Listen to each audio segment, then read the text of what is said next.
para mim melhor. Porque todas as vezes que eu sou convidado a estar com vocês, a minha intenção não é vir falar para vocês, mas é rever vocês. Então, sei que a recíproca é verdadeira, e aí a gente vem contente, vem com o coração a esperança de reencontrar os amigos queridos e irmãos queridos. E mesmo que a gente aqui ficasse só falando fora do tema, a gente não perdeu o dia, ganhou o dia, né? Então, hoje, a proposta de hoje, que não foi sugerida, é a gente falar de perdão.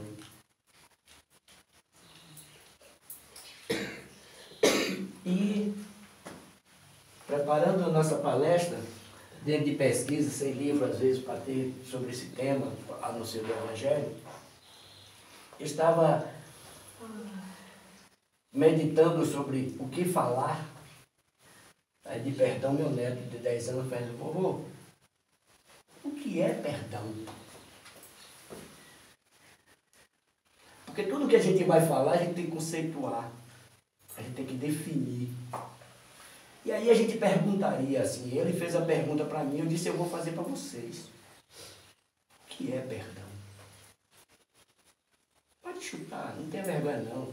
Eu não fico com vergonha de falar com vocês, então eu acredito que vocês também não terão vergonha de falar. Deixa eu falar uma coisa. Quando eu perguntou o tema, eu disse assim, perdão, ele disse: a gente não fez isso por causa de mim. Não, mas me foi sugerido, não foi por causa de você não. Porque a gente estava combatendo aí o negócio da minha filha, eu pensei nisso. Mas eu não trouxe com essa ideia. Não, eu. Eu sei, mas eu não pensei. Eu fui solicitado para que a gente falasse sobre perdão, porque acho que tem vários palestrantes, várias pessoas, o YouTube está cheio desse tema, o próprio Evangelho está cheio desse tema.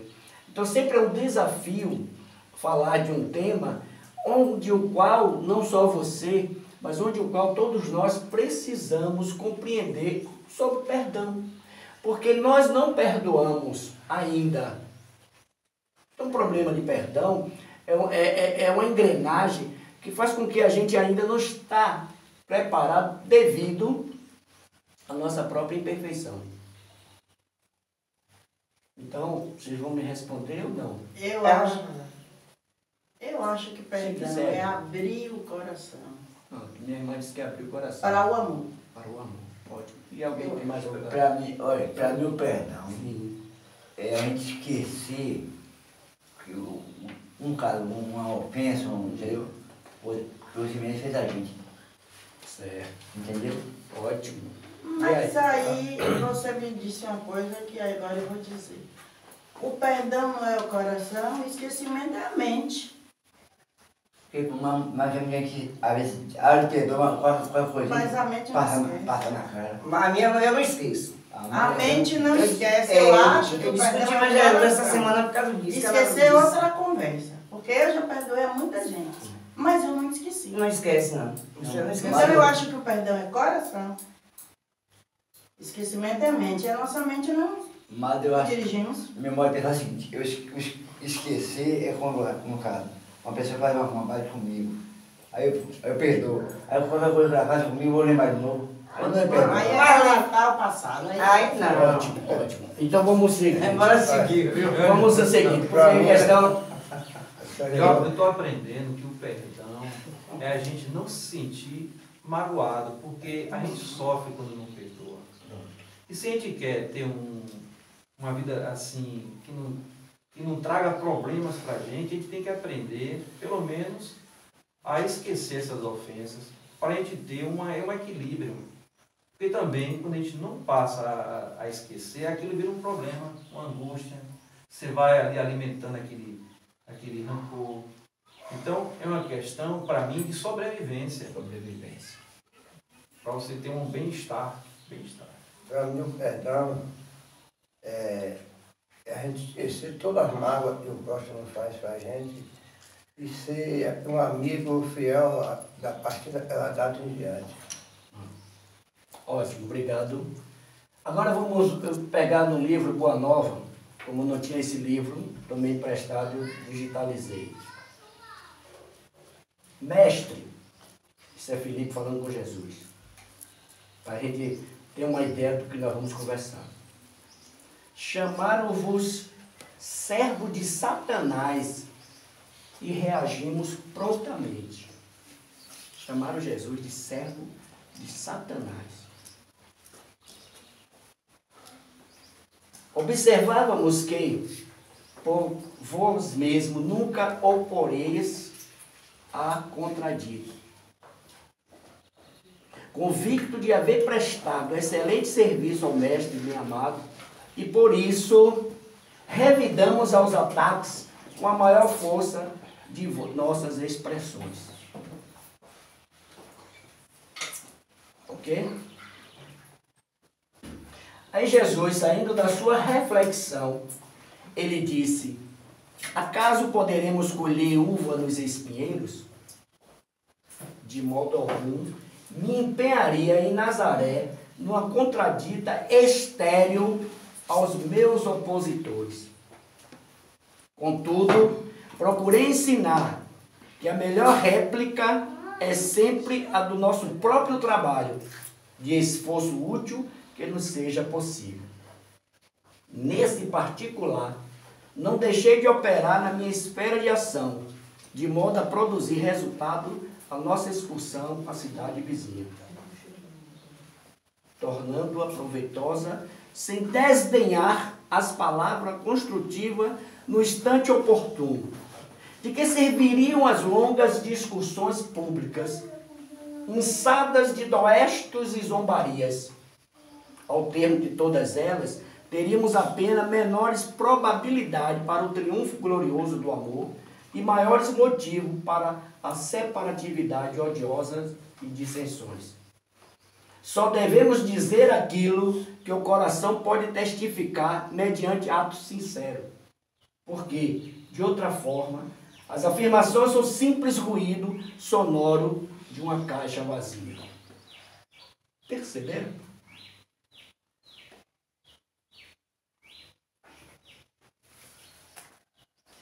Vocês tomarem a dores de mim, a pessoa, estou fazendo uma palestra que alguém diz que é horrorosa, insuportável. Vai ter, por quê? Eu vou embora. E vocês ficarão. Por que criar uma situação em que vocês têm que conviver juntos? Tomar partido de A, B ou C. Se A, B ou C, não vale a pena que a gente entre em conflito. Nós vimos na estante a leitura do Evangelho, que nos recomenda viver. O que é viver? O que é viver para nós? Viver é se relacionar, gente. E se relacionar é o quê? É administrar as nossas emoções, os nossos sentimentos. A partir do momento que nós estamos vivendo junto, confabulando, trocando ideias dentro dos nossos pontos de vista, não quer dizer que eu estou com a razão e a definição que eu solicitei de vocês estejam erradas. Criaríamos, em vez de um debate, onde vamos atuar no campo dos nossos sentimentos, de amorosidade, porque a proposta deste salão é essa, nós vamos criar inimizade, animosidade. E todo mundo está certo. E todo mundo está errado. Então, a partir do momento que a gente está convivendo com o outro, nós estamos trocando experiências. Então, imagine Jesus, que ele diz aqui a seus discípulos, que não tome partido, porque Jesus, próprio Jesus, não está em função de agradar a todos. Então, a partir desse momento que nós vamos nos relacionar com o outro, que é a peça fundamental do nosso crescimento. Só estou aqui porque eu fui convocado para estar me relacionando com vocês. E se eu não tivesse buscado o conhecimento que a doutrina espírita nos solicita, eu não teria 5 minutos do processo de crescimento, de aprendizado, porque o que vocês fizeram dentro do convite para a minha pessoa fez com que eu buscasse o conteúdo necessário, de acordo com da minha compreensão, de acordo com o meu entendimento, de acordo com a minha bagagem evolutiva. E com isso, não quero dizer a vocês que eu é que estou certo, que há vários expoentes da doutrina espírita que colocam perdão de uma forma significativa e de uma amplidão dentro de um conhecimento psicológico, principalmente. Porque perdão é você estar em paz consigo. Então, o que é perdoar? Quando meu neto fez esse questionamento para mim, vindo fazer o trabalho, eu fiz: meu filho, perdoar é desculpar. Aí ele disse: pai, meu avô, mas meu colega, aí você vê o que é criança, faz isso, isso e isso, eu devo desculpar ele sempre? Aí a gente lembra de Pedro com Jesus. A gente pensa logo em Jesus, que Pedro com Jesus está aqui nesse livro, Boa Nova, sobre o tema perdão. Então, será que há limites para que a gente perdoe o outro? Não. Porque 7 vezes 70 dá 490. É um ano todo, mais de um ano perdoando.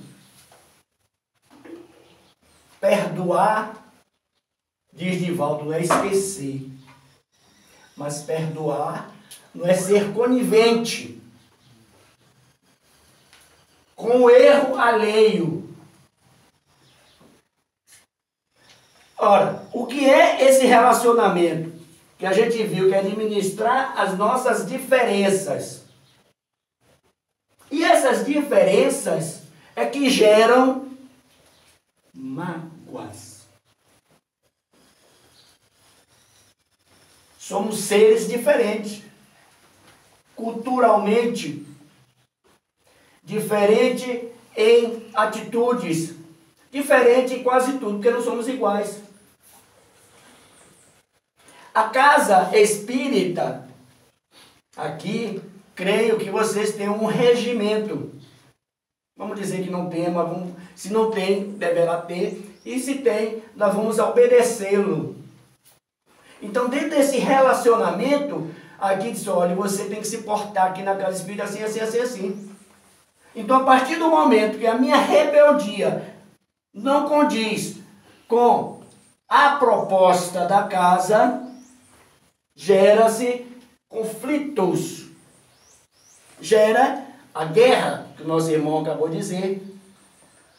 O autor dessa construção é o responsável. Se nós formos convocados para ir para a guerra e matar alguém na guerra, não temos nenhuma responsabilidade. Quando a gente não está preparado, como o exemplo que o nosso irmão Alberto deu. Somos convocados, temos que ir. E se chegar na guerra, matar alguém, a responsabilidade é de quem usou a guerra.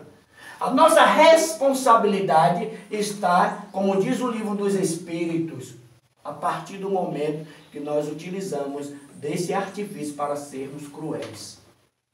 Atirar e matar não é minha responsabilidade, porque também está em jogo a minha vida. Eu também estou na mira de uma arma.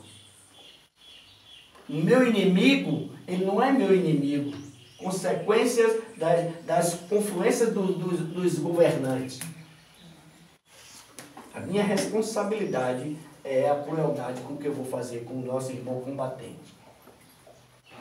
Então, meus irmãos, quando a gente gera a mágoa aí na casa espírita, Agenor, você a partir de hoje não falou que deveria falar que eu lhe quis e você está cortado, não vem mais falar.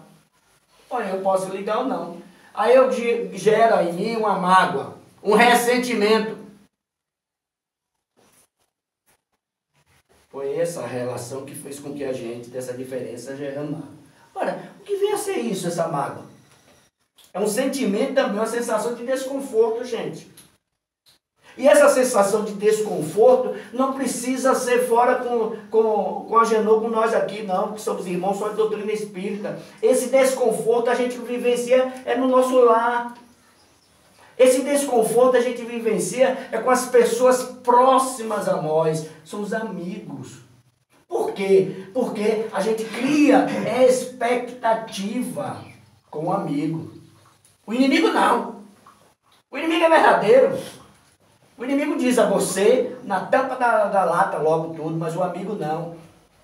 Ele fica rodeando, ele fica buscando situações para agradar e desagradar, falar de você, na sua presença, na ausência, falar mal. E isso cria ressentimento. Alguém falou de você, aí a gente fala desse alguém. Isso parece que vai criando uma bola de neve dentro de ressentimento, dentro de mágoa. E aí o que é a mágoa? Sensação de desconforto que pode durar por muito tempo, em alguns casos, e até para sempre. Até para sempre. Quem participa de reuniões mediúnicas desobsessivas, quem lê livros espíritas, que tem no processo obsessivo, vai ver que o problema... O espírito ainda está preso a um problema que foi há 200 anos atrás. Para ele agora.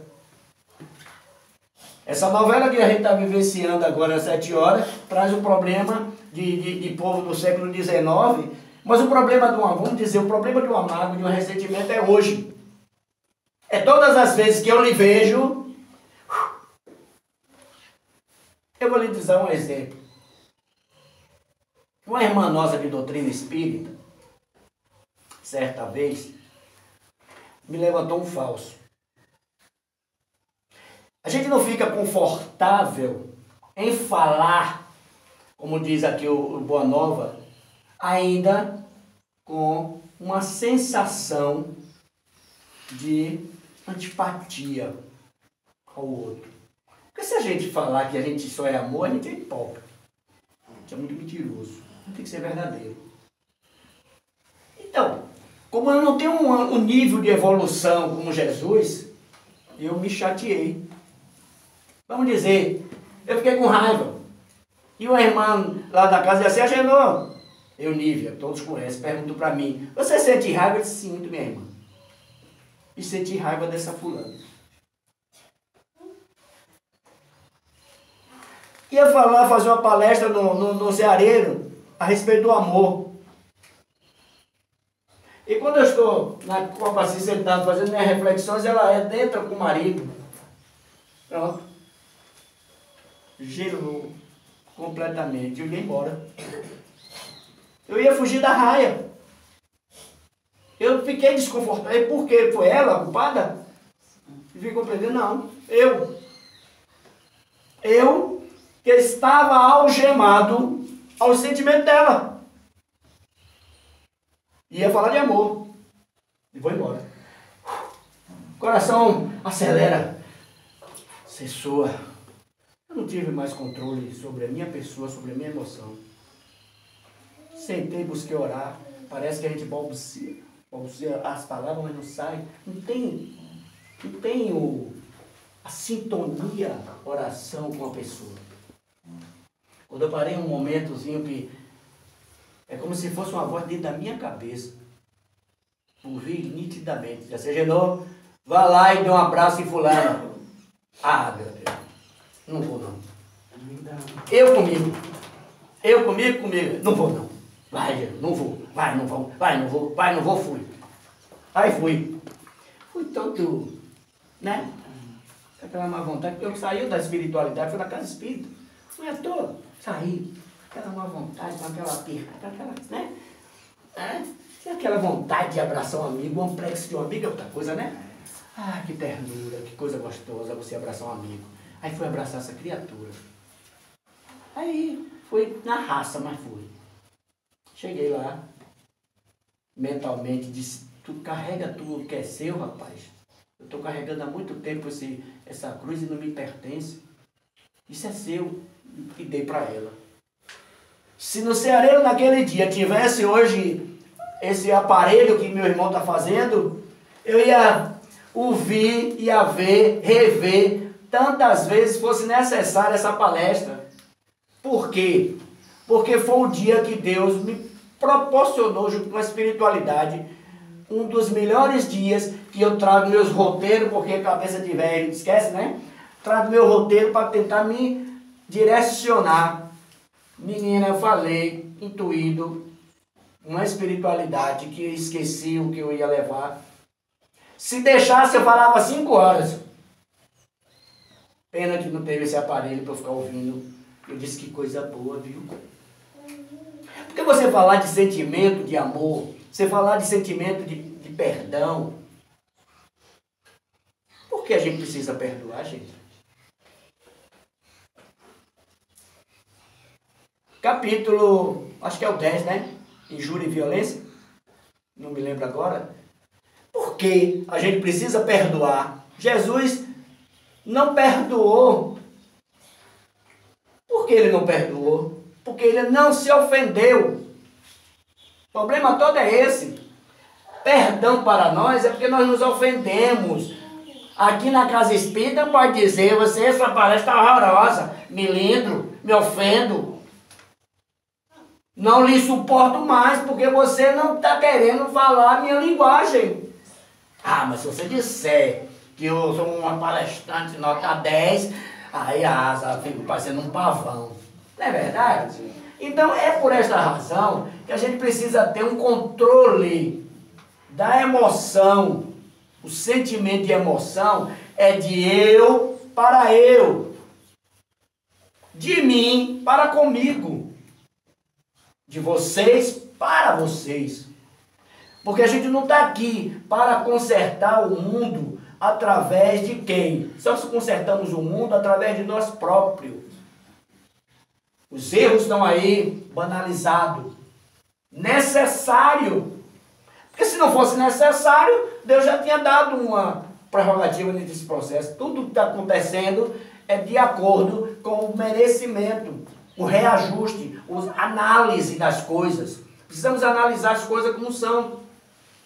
E se estamos dentro da doutrina espírita, no aspecto do perdão, precisamos não nos melindrar mais. Alberto faz isso, viu, meu irmão? Eu não gosto da atitude de Alberto aqui no trabalho, não, viu? Não gosto não, também não gosto não. Criamos uma chamada panela de intriga, de fofoca. Gente, vamos reunir. Alberto, eu gostaria aqui reunir aqui todos os 3, os 4 falados. Eu gosto, não dá para você mudar o método não, meu irmão? Essa mesma coisa, o tempo todo. Por quê? Para a gente não falar mal dele, na ausência dele, falar presente. Por quê? Vai chegar no vídeo de Alberto uma forma diferenciada. Não vai falar, você não vai dizer Alberto, ou você, não vai dizer Alberto da forma como ele disse, você vai distorcer. Você vai acrescentar, você vai colocar o seu tempero. E isso cria antipatia, cria inimizade, cria mágoas, cria rancores. E isso demora pra caramba. E quando cria toda essa situação de sentimento negativo, nós estamos algemados. Então, perdoar, como diz os ilustres doutores, é nós desalgemar-se do outro. É não estar algemado, é libertar. Então quando Jesus diz, conheça a verdade e ela vos libertará, é justamente para isso, para que você não fique preso ao outro. Quando a gente está preso ao outro, a gente tem apego. E Jesus diz ao filho, olha, deixa eu enterrar meu pai que eu sigo o Senhor. Não, deixa os mortos criar dos mortos. Enterrar os mortos. Então são situações que a gente naquele instante não tem como ter uma maturidade, porque a consciência nossa ainda está muito embotada. Ah, eu vou perdoar ela? Eu perdoo não. Por que eu não perdoo? Porque meu orgulho é mais forte. Eu sou orgulhoso, e daí? Se eu não perdoo, porque eu sou orgulhoso. Então, nessa convivência, a gente cria esse sentimento de mágoa. Só eu só que tenho mágoa? Ou essa mágoa é comum? Todos nós temos. Deveríamos ter? Não, nós temos. E daí, o que a gente vai fazer? A gente vai perceber que esta mágoa, que este rancor, tem resultado. Porque Jesus disse, ame a Deus sobre todas as coisas, ame a você e ame a teu próximo. Vírgula. Um ponto de segmento. Ele vai mais contundente. Ame o teu inimigo. Agora esse Jesus pirou. Não, não é difícil não. Não me esforço. E agora Jesus pirou, né, rapaz? Jesus pirou, meu. Porque a gente criou o inimigo foi a partir do momento da vivência. Porque se eu estiver lá da minha casa eu sozinho, eu não vou estar em contrariedade com ninguém. Só comigo mesmo. Pô, que coisa chata, viu?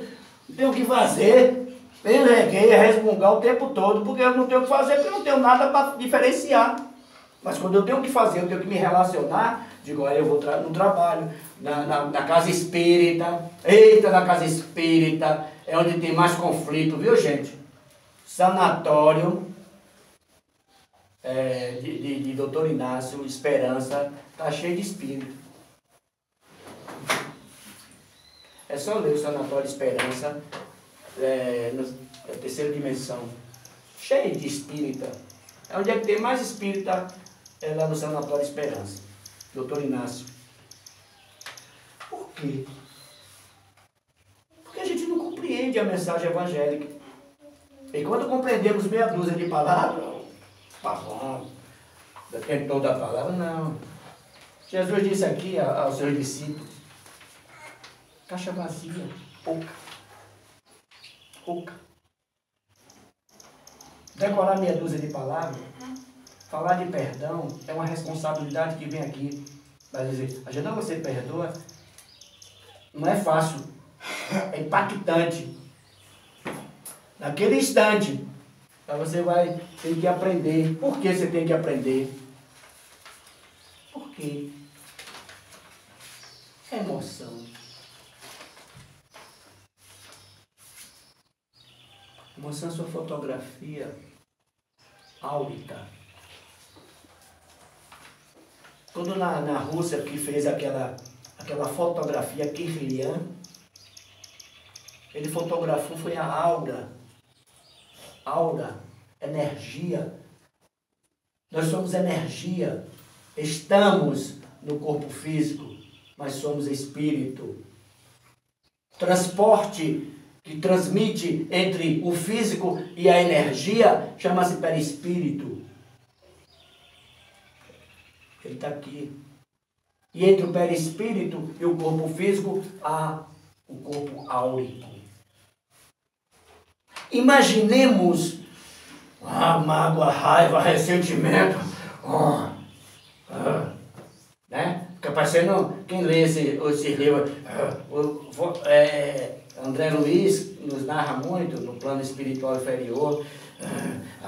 A gente não fala não. Parecendo os animais, os espíritos animalísticos. Por quê? Porque não aprenderam a perdoar. E isso está gravado no nosso disquete espiritual.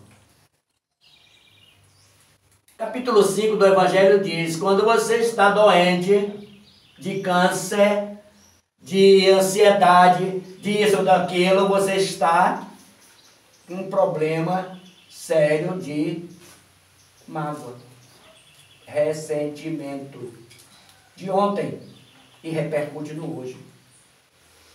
E isso vai nos trazer o que de lição? O que é quando a gente está sentindo mal-estar? Palpitação. Aqui agora. Viagendou chegar, meu Deus, insuportável, meu Deus. Eu vou ter que conviver com esse cara aqui dentro. Eu não é obrigação não. Já saia fora, não sinta-se mal. Ainda não aprendeu. Ainda não está na condição de estar com o outro, de se relacionar, de compartilhar, vai embora. Para não criar conflitos desagradáveis no sentido de que você crie situações desagradáveis, como a gente vem conversando no carro. Para que a gente seja um homicida, só basta 1 minuto ou 2. Para que a gente venha se arrepender 30 anos. É o tempo de reclusão, mais ou menos. Então, cada 1 minuto, cada 2 minutos, a gente perde uma vida inteira. São nossos impulsos, gente. Nós somos movidos por impulsos. Esses impulsos negativos.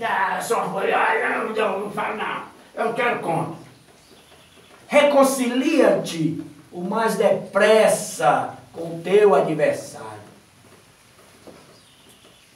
Gente, isso é forte. Porque senão, a mágoa e o ressentimento vai encarnação. A gente diz assim, Deus perdoa. Perdoa, né? Ele não se ofende, mas perdoa. Qual é a forma que ele mostra que está nos perdoando? Dando novas oportunidades reencarnatórias. Acabamos de ler aqui, ouvir aqui a mensagem. Se nós não tivéssemos essa capacidade de experiência da reencarnação, pronto, ficaríamos no conflito o tempo todo. Então vamos reencarnar, restabelecer novos conceitos, novas atitudes. Então, perdão não é só o ato de perdoar. Perdão é muito mais do que isso. É um processo. E esse processo tem que fazer com que nós avancemos. É por isso que Deus perdoa nos dando a reencarnação. Que é um processo de ir para frente. A gente perde tempo. Espíritos milenares. Conhecemos a doutrina espírita nessa encarnação. Se a gente for fazer mais ou menos uma ideia de nessa encarnação. Eu 64 anos, acredito que há 100 anos, não sei quanto tempo eu estava lá no mundo, na erraticidade, para ter a oportunidade de reencarnar e conheci. Vou dizer aqui que eu conheci nessa encarnação. Então, se não tivesse essa capacidade de conhecer a doutrina espírita, para que ela venha, ela seja esse amortecedor dos meus impulsos, como eu vim conversando com meu amigo Pirão, ele não é só você não, meu irmão, eu também amaciei muitos sentimentos negativos, deixei de lado. Porque foi a dor. Não havia necessidade para sofrer através da dor, mas é a malcriação.